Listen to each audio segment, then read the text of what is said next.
دوست ہو تو ایسا ہو۔ ایک جنگل میں بندروں کی ایک ٹولی رہتی تھی۔ اس ٹولی میں 2 بچے بھی تھے جو اتنے شرارتی تھے کہ ان کے ماں باپ بھی ان سے بہت زیادہ تنگ آ گئے تھے۔ اسی جنگل میں ننھا زرافہ بھی رہتا تھا۔ وہ بہت ہی سیدھا سادہ اور بھولا بھالا تھا۔ ایک مرتبہ چرتے چرتے وہ جنگل کے اس حصے میں آ گیا جہاں بندروں کی یہ ٹولی درختوں سے پتے اور پھل فروٹ توڑ توڑ کر کھانے میں مگن تھی۔ دونوں چھوٹے شرارتی بندروں نے زرافے کو دیکھا تو انہیں حیرت ہونے لگی کیونکہ ان بندروں نے کبھی ایسا کوئی بھی جانور نہیں دیکھا تھا۔ بندر کے ایک بچے نے کہا، ارے دیکھو تو کتنا عجیب و غریب جانور ہے، آؤ اسے چھیڑتے اور ستاتے ہیں۔ دونوں بندر کودتے پھلانگتے اس درخت پر پہنچ گئے۔ اس درخت کی ایک شاخ پر بیٹھ کر دونوں نے زرافے سے کہا، اے لمبو، تیرا کیا نام ہے؟ زرافے نے بڑی نرمی سے کہا، میں زرافہ ہوں، کیا مجھ سے دوستی کرو گے؟ تم لوگوں کے نام کیا ہیں؟ دونوں بندر شرارت سے کھلکھلا کر ہنس پڑے اور کہنے لگے کہ ہم تجھ سے دوستی کیوں کریں گے؟ کتنا بدصورت ہے تو، مینار کے جیسی گردن اور سیڑھی کے جیسے پیر، ہمیں نہیں کرنی ایسے بے ڈھنگے جانور سے کوئی دوستی۔ اتنا کہہ کر دونوں بندر زرافے کو چڑھانے لگے۔ اتنا ہی نہیں، ایک بندر نے درخت سے ایک پکا ہوا پھل توڑ کر زرافے پر پھینک مارا۔ پھل زرافے کے منہ پر لگ کر پھوٹ گیا اور اس کا رس اور گودا زرافے کے چہرے پر پھیل گیا۔ بندر یہ سب دیکھ کر ہنسنے لگے۔ زرافہ بیچارہ پریشان ہو گیا اور وہاں سے چلا گیا۔ کچھ دن گزرنے کے بعد شرارتی بندروں نے یہ طے کیا کہ وہ جنگل میں خوب دور تک اکیلے گھومنے اور سیر سپاٹا کرنے کے لیے چلیں گے، کیونکہ وہ لوگ اپنے ماں باپ کی ڈانٹ پھٹکار سے بے حد تنگ آ چکے تھے اور ان سے آزادی چاہتے تھے۔ صبح صبح جب باقی بندر سو رہے تھے، یہ دونوں شرارتی بندر چپکے سے نکل پڑے۔ کچھ ہی وقت میں وہ بندروں کی ٹولی سے بہت دور نکل گئے۔ جب انہیں زوروں کی بھوک لگی تو وہ خوراک کی تلاش میں نکل پڑے اور پھل فروٹ کھا کر اپنے پیٹ کی آگ بجھائی۔ انہیں اس طرح گھومنے پھرنے اور موج مستی کرنے میں بڑا مزہ آ رہا تھا۔ دوپہر ہو چلی تھی اور وہ دونوں گرمی سے بچنے کے لیے ایک درخت کی ہری بھری شاخوں پر جا کر بیٹھ گئے۔ اس درخت کے نیچے ایک شیر آرام کر رہا تھا اور پیڑ کے آس پاس ایک بڑا ہرا بھرا میدان تھا اور میدان کے کنارے ایک ندی بہہ رہی تھی۔ بندر اس سہانے منظر میں ایسا کھوئے کہ انہیں اس بات کا احساس ہی نہ ہوا کہ یہاں ایک شیر بھی موجود ہے۔ لیکن جب شیر اپنے چہرے پر بیٹھی ہوئی مکھیوں کو اڑانے کے لیے غررایا تو بندروں نے شیر کو دیکھ لیا۔ شیر کو دیکھتے ہی وہ بری طرح ڈر گئے، لیکن کچھ ہی دیر بعد انہیں یہ محسوس ہوا کہ ہم درخت کے اوپر محفوظ ہیں۔ چونکہ ان کے اندر شرارت کوٹ کوٹ کر بھری ہوئی تھی، اس لیے یہاں بھی انہیں شرارت سوجنے لگی اور ان دونوں شرارتی بندروں نے آنکھوں ہی آنکھوں میں اشارہ کیا اور درخت کا ایک پھل توڑ کر نیچے گرا دیا۔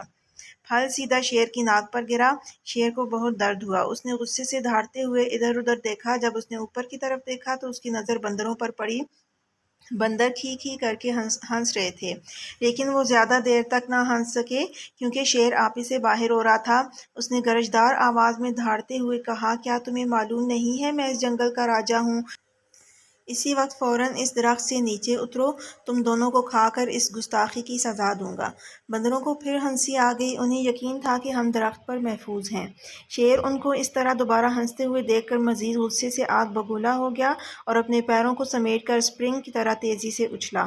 ان دونوں شرارتی بندروں نے دیکھا کہ شیر کا جبڑا کھلا ہوا ہے اور اس کے تیز نوکیلے دانت ان کی طرف ہیں اور وہ بڑی تیزی سے اچھلتے ہوئے بالکل ان کے قریب آ گیا ہے۔ دونوں بندروں کے تو ہوش ہی اڑ گئے اور ان کی ساری شرارت دھری کی دھری رہ گئی اور دونوں ڈر کے مارے ایک دوسرے سے بری طرح لپٹ گئے۔ شیر نے چھلانگ تو بہت اچھی لگائی تھی، لیکن وہ وہاں تک نہیں پہنچ سکا جس شاخ پر وہ دونوں بندر بیٹھے ہوئے تھے۔ شیر نے دوبارہ زبردست چھلانگ لگائی۔ بندروں کی حالت بڑی پتلی ہو گئی تھی۔ وہ ڈر کے مارے چیخنے چلانے لگے، لیکن وہاں ان کی پکار سننے والا کوئی بھی نہیں تھا۔ وہ تو اپنی ٹولی اور اپنے ماں باپ کی اجازت کے بغیر بھاگ کر آئے تھے۔ اس درخت کے آس پاس کوئی دوسرا درخت بھی نہ تھا کہ وہ چھلانگ لگا کر اس پر چلے جاتے، اور نہ ہی اس درخت پر جس پر وہ دونوں بیٹھے ہوئے تھے اونچائی کی طرف کوئی مضبوط شاخ تھی جس پر جا کر وہ بیٹھ سکتے۔ یوں سمجھ لیں کہ شرارتی اور نافرمان بندر آج بری طرح پھنس گئے تھے۔ شیر کی تیز دھاڑ اور غرراہٹ سے ان کے کانوں کے پردے پھٹ رہے تھے، ان کا کلیجہ بھی کانپ رہا تھا اور ان کی آنکھوں سے آنسو جاری ہو گئے تھے۔ وہ اس حالت میں تھے کہ انہیں کچھ سجھائی نہیں دے رہا تھا کہ یکا یک ان کے کانوں میں دھیمے سے آواز آئی کہ گھبراؤ مت، میں تم دونوں کو یہاں سے نکال لے جاؤں گا، بس تم تم لوگ خاموشی سے میری پیٹھ پر سوار ہو جاؤ۔ بندروں نے نیچے دیکھا تو زرافے کا سر نکلا ہوا تھا اور ان دونوں کو کچھ دن پہلے کی بے عزتی یاد آئی جو انہوں نے زرافے کی تھی۔ بندروں نے ایک دوسرے کو شرمندگی سے دیکھا کہ آج وہی زرافہ ہماری جان بچانے کے لیے تیار ہے۔ اس زرافے کو اس دن کی شرارتوں اور مذاق وغیرہ کا ذرا بھی خیال نہیں ہے۔ ہم دونوں بندروں نے اپنی نگاہیں نیچے کر لی۔ زرافے نے کہا، میرے دوستو جلدی کرو، اگر شیر نے مجھے دیکھ لیا تو وہ ہم تینوں کو کھا جائے گا۔ بندروں نے اب بلا جھجک اس کی گردن پر پھسلتے ہوئے زرافے کی پیٹھ پر سوار ہو گئے اور زرافہ انہیں لیے ہوئے تیز رفتاری سے وہاں سے کھسک گیا۔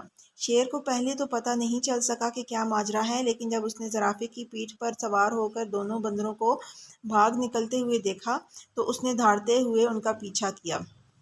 بندروں نے ان کا پیچھا کرتے ہوئے شیر کو دیکھا تو ان کی جان نکلنے لگی اور وہ بری طرح چیخنے چلانے لگے۔ شیر پوری قوت کے ساتھ بندروں کو پکڑنے کے لیے دوڑ لگا رہا تھا اور وہ رائے جا رہا تھا۔ زرافے نے بندروں کو سمجھایا کہ ڈرنے کی کوئی بات نہیں، تم دونوں بالکل محفوظ ہو، کیونکہ شیر مجھے کبھی نہیں پکڑ سکتا۔ اور سچ مچ ہوا بھی ایسا ہی، کہ جراف نے شیر کو کافی پیچھے چھوڑ دیا۔ ایک محفوظ جگہ پہنچ کر زرافہ رک گیا۔ بندر چھلانگ لگا کر اس کی پیٹھ سے نیچے اتر گئے۔ تب زرافے نے ان دونوں سے کہا، اس دن تم دونوں نے میری لمبی گردن اور میری ٹانگوں کا بہت مذاق اڑایا تھا نا، آج دیکھ لیا کہ انہی کی وجہ سے تم لوگوں کی جان بچ سکی ہے۔ لمبی گردن کی وجہ سے ہی میں تم دونوں کو دور سے دیکھ سکا اور درخت سے تم کو اتار سکا، اور لمبی ٹانگوں کی وجہ سے ہی تیز دوڑ سکا۔ بندر اس پر کیا کہہ سکتے تھے؟ دونوں نے شرم کے مارے اپنی گردنیں جھکا لیں اور خاموش رہے۔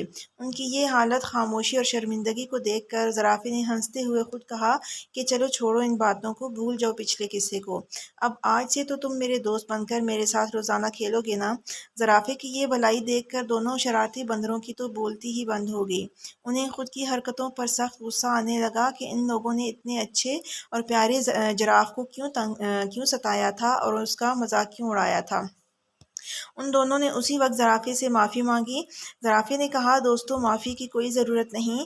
اتنے بڑے دل والے زرافے کی یہ باتیں سن کر ان لوگوں نے فیصلہ کر لیا کہ آج کے بعد سے وہ شرارت نہیں کریں گے، اور بڑی نرمی اور پیار سے ان دونوں نے زرافے سے کہا کہ ہم نے تمہیں جان بوجھ کر بہت ستایا تھا، آج سے ہم کسی کو بھی نہیں ستائیں گے، نہ کسی کو برا بھلا کہیں گے، اور رہی تمہاری بات تو آج سے تم ہمارے سب سے اچھے دوست ہو، کیونکہ دوست وہی سچا ہے جو سکھ سے زیادہ دکھ میں کام آئے، اور آج تم نے دکھ میں ہمارا ساتھ دے کر یہ ثابت کر دیا کہ تم ہمارے سچے دوست ہو۔